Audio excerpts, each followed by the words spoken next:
اگر میرا کوئی گروہ ہوتا تو اس پلانٹ ارتھ پہ میری مسجد دکھائیں کہ جہاں پہ میں امام ہوں یا میرا کوئی اسٹوڈنٹ امام ہو, میری کوئی چندہ بک دکھائیں. میں تو نمازیں آپ کے پیچھے پڑھ رہا ہوں. آنے والے دور میں ہو سکتا ہے. جی آپ دیکھیں جو چیز ہوئی نہیں ہے, آپ کے بزرگوں نے تو کام ڈال دیا, امت کا بیڑا غرق کر کے چلے گئے. ان کے بارے میں کہہ رہے ہیں انجینئر صاحب ہاتھ ہولا رکھیں. انجینئر صاحب نے کام کیے ہی نہیں ہے تو اس کے بارے میں یہ کہنا یہ کرے گا, یہ اتنی بڑی بدگمانی ہے. یہ سب کچھ ان کے بڑے مولانا مودودی کے ساتھ کرتے رہے. مودودی صاحب کو انہوں نے چین سے نہیں رہنے دیا.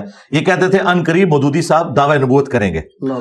مودودی صاحب 1979 میں فوت ہوئے ہیں. آج 14 جنوری 2024 ہے. آپ اندازہ کریں مور دین 40 ایئرز ان کو فوت ہوئے ہو چکے ہیں.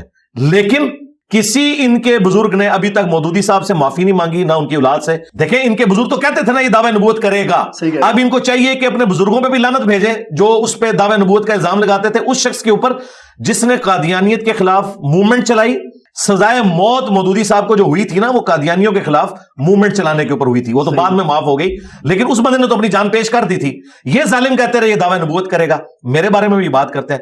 15 سال تو مجھے بھی ہو گئے ہیں دعوت و تبلیغ کا کام کرتے ہوئے. ہمارے کسی اسٹوڈنٹ کو بھی اٹھائیں, اس سے پوچھیں کیا نماز سب کے پیچھے ہو جاتی ہے, وہ کہیں گے ہو جاتی ہے.